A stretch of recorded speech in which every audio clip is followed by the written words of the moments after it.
Jetons maintenant un œil aux listes, qui constituent le troisième niveau de notre hiérarchie. Et comme je l'ai mentionné, nous avons déjà une liste dans notre espace marketing. Une liste est donc essentiellement l'endroit où vous allez gérer et suivre toutes vos tâches pour un projet spécifique.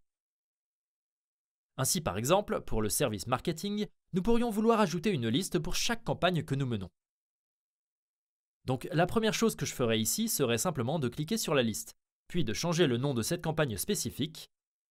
Le moyen le plus simple consiste simplement à cliquer sur le nom actuel ici en haut, puis à saisir le nom de la campagne. J'aime aussi donner des chiffres aux choses, donc je vais simplement ajouter 1, puis dire Black Friday Campaign.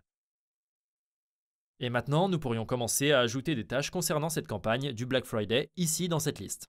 Nous allons maintenant parler davantage de la façon d'ajouter et de gérer vos tâches dans des listes plus tard dans la vidéo.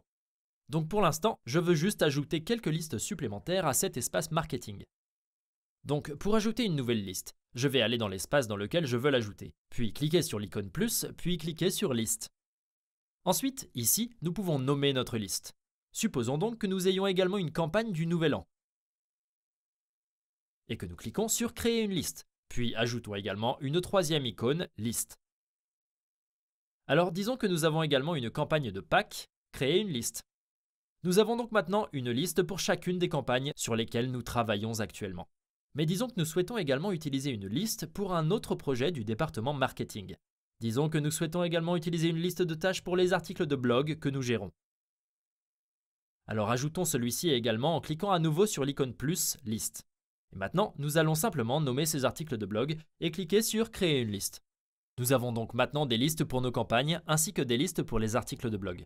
Et il y aura probablement beaucoup plus de listes à l'avenir une fois que nous continuerons à développer cet espace de travail.